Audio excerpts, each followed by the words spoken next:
Agora eu estou aqui no estúdio com o repórter Felipe Salgado. Felipe Salgado, boa tarde. Conta pra gente com quem você vai conversar, a história que você vai nos trazer, porque tem sim, continua tendo a ver com Venezuela e Estados Unidos, esse assunto que tem dominado os noticiários desde ontem. Boa tarde, Felipe. Boa tarde, Rafa. Eu vou conversar com o professor Luiz Eduardo Duque Dutra, economista, especialista em planejamento energético, para uma análise sobre os impactos geopolíticos no mercado global de petróleo em decorrência da ação americana na Venezuela. Professor, já está? Boa tarde, professor, já tá nos escutando?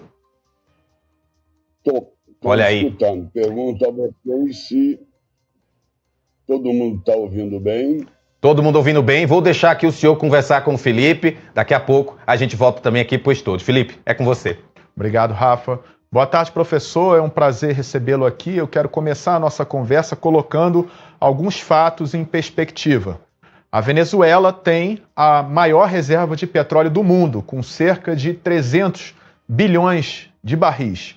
Os Estados Unidos, por sua vez, são os maiores produtores de petróleo no mundo, com uma produção diária de cerca de 13 a 14 milhões de barris, enquanto seu consumo diário alcança uma faixa de 20 milhões, ou seja, os Estados Unidos têm que importar mais de 5 a 6 milhões de barris de petróleo por dia para atender a sua demanda doméstica. E a China, a rival dos Estados Unidos pela hegemonia global, é a maior importadora de petróleo do mundo e o segundo maior consumidor. Então, eu pergunto ao senhor, quais são as implicações geopolíticas, as mudanças que a gente passa a perceber de hoje em diante no mercado global de petróleo com impacto nos seus preços? Sim. Bom, boa tarde a todos. Na verdade, um bom domingo, primeiro domingo de 2026. Carregado de surpresa logo no início do ano. É uma indicação de que, não é de hoje, mas já tem algum tempo, a incerteza, a imprevisibilidade é a marca das relações internacionais, do comércio internacional. Eu agradeço muito a oportunidade de conversar com você, Felipe, sobre a questão do petróleo venezuelano. O impacto, eu diria que é histórico.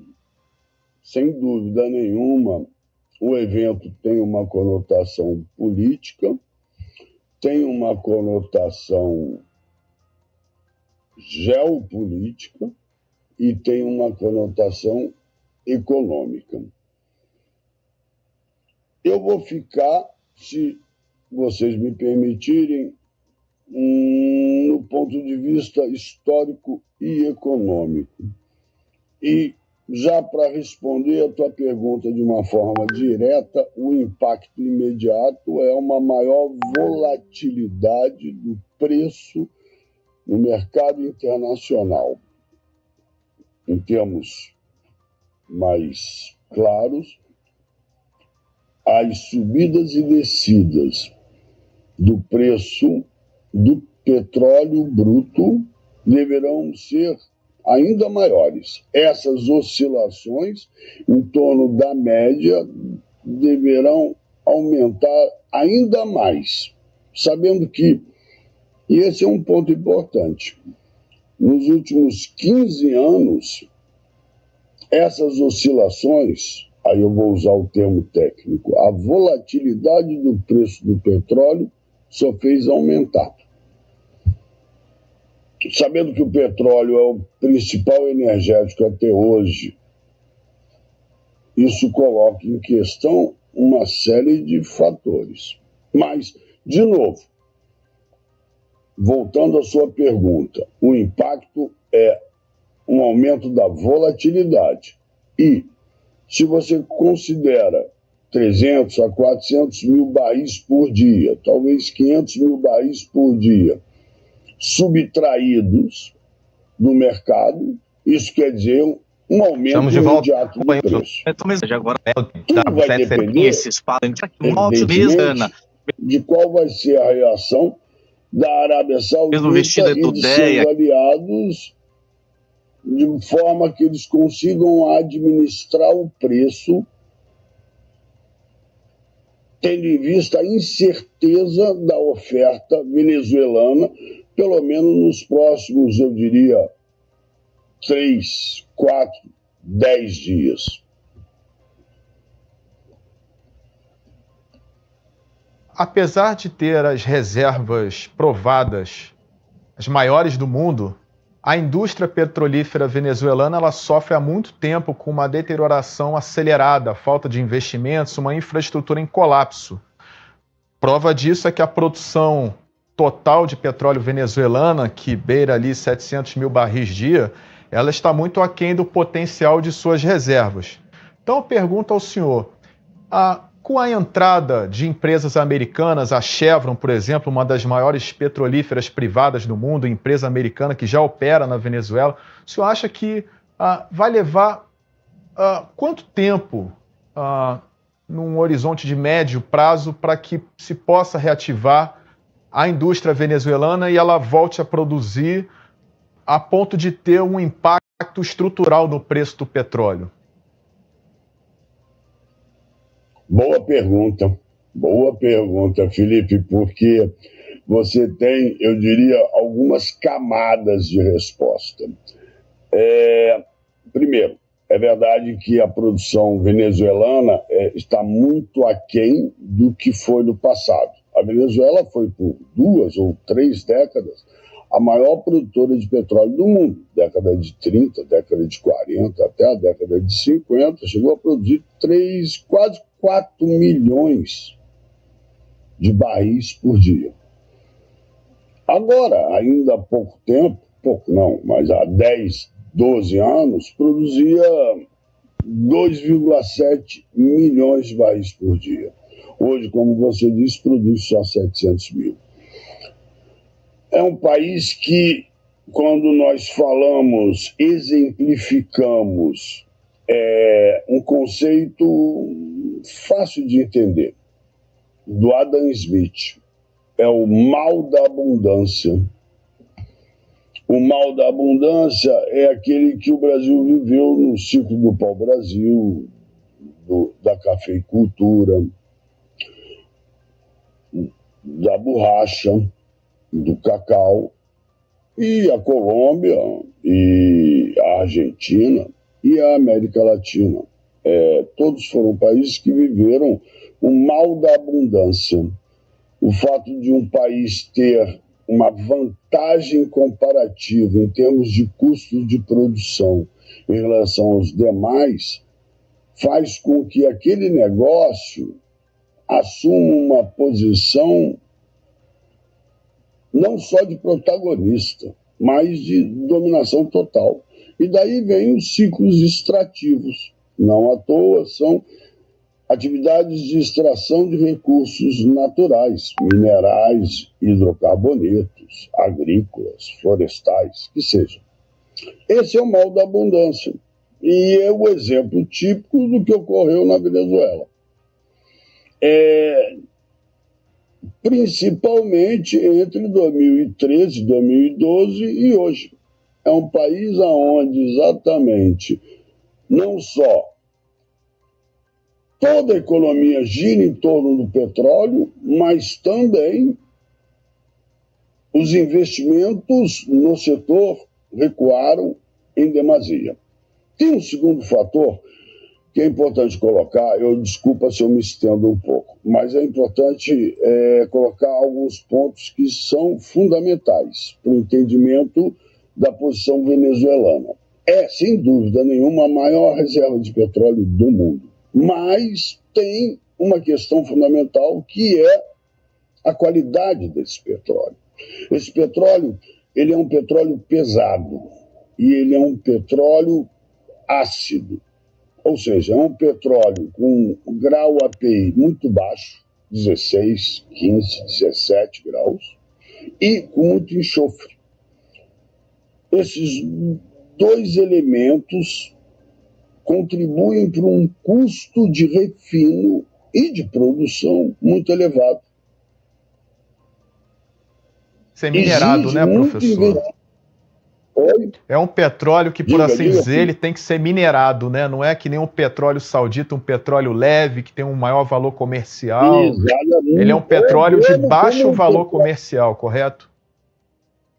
Exatamente. Ele tem, no preço do Brent, que é o petróleo que tem é a referência internacional, ele tem um desconto de $10, no mínimo.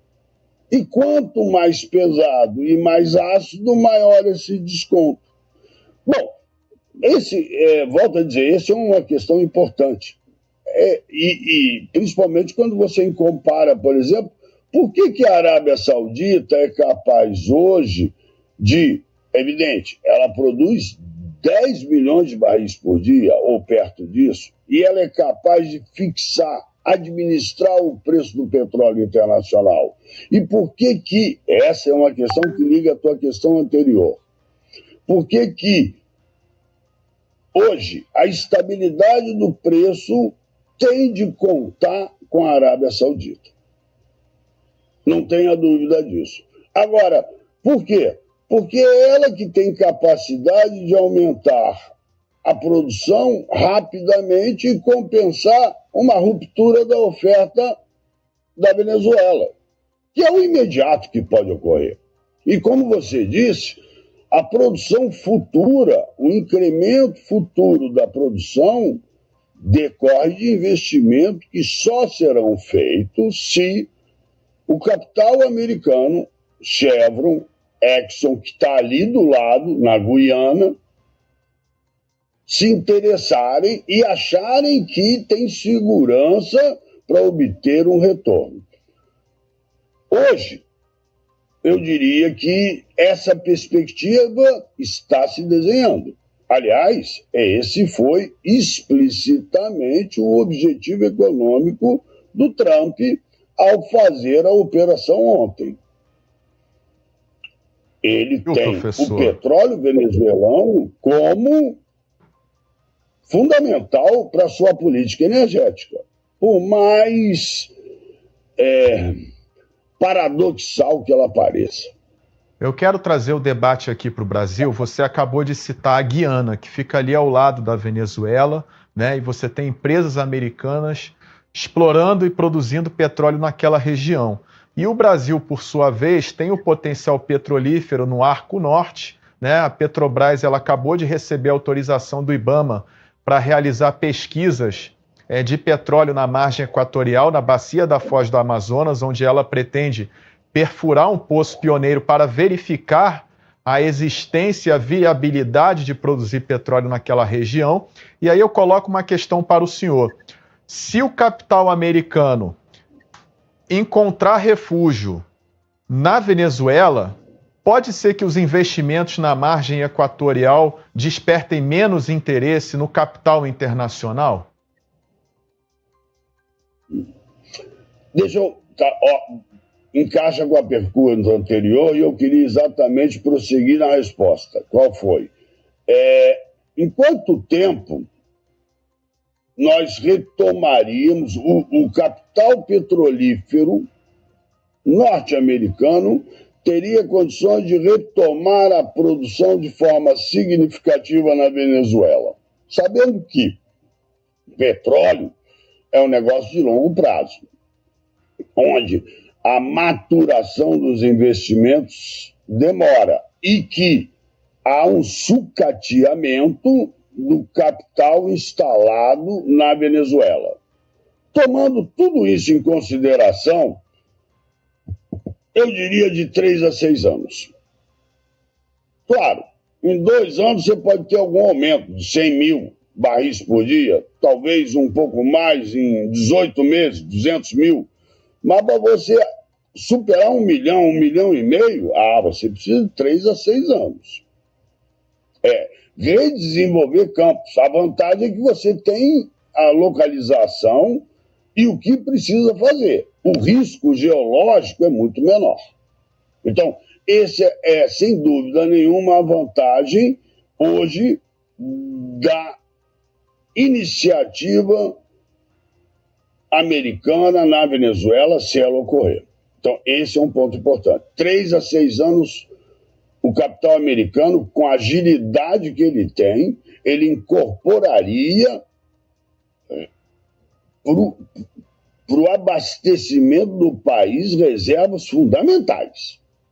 Bom, como você disse, esse é um capital da Chevron. A Chevron nunca deixou a Venezuela, está lá até hoje. E, ao lado, você tem o maior investimento da ExxonMobil, que é a maior empresa petrolífera americana, na Guiana, que é um pré-sal, corresponde ao pré-sal brasileiro. Ora, o Brasil abriu a exploração da margem equatorial. Eu não sei se isso diminui o interesse na margem. Eu diria, talvez, Felipe, o contrário. Por quê? Porque isso indica, se é verdade que o capital americano assume o petróleo venezuelano, que aquela região vai ganhar dimensão em matéria de produção. Não só porque não é só ali. Tem Suriname, tem a Guiana Francesa e tem a margem equatorial. Uau! Eu diria que, sem dúvida nenhuma, e não é de hoje, hein? Há 2 anos eu venho dizendo, a América do Sul é uma prioridade para o petróleo no mundo nos próximos 10 a 15 anos. Petróleo e gás. Por quê? É a margem equatorial, é a Venezuela, é a Guiana, é o pré-sal, ora, e Vaca Muerta. Argentina. Onde que você vai encontrar tantas fronteiras abertas a serem desenvolvidas no mundo? Fora do Oriente Médio eu não vejo. E para a gente fechar, professor, a Venezuela está aqui ao lado, né? O Brasil compartilha quase 2.200 quilômetros de fronteira seca com o país vizinho, e a Petrobras, ela tem ou pretende retomar nesse governo Lula, né, uma estratégia de internacionalização. É claro que o capital americano ele tem um interesse voraz sobre as reservas de petróleo venezuelano, mas o senhor vê espaço para que a Petrobras, por exemplo, também possa participar de alguma forma dessa reabertura do setor petrolífero venezuelano? É bom lembrar que a gente teve, por exemplo, num passado não tão distante, né, uma parceria entre o governo brasileiro, né, com o governo venezuelano. Na época era o então presidente Lula, no seu segundo mandato, né, com o então presidente Hugo Chávez, a construção da refinaria Abreu e Lima, em Pernambuco, né, que era uma estratégia de refinar esse petróleo pesado venezuelano. Então o senhor vê espaço para, de alguma forma, a Petrobras olhar a Venezuela com uma outra perspectiva?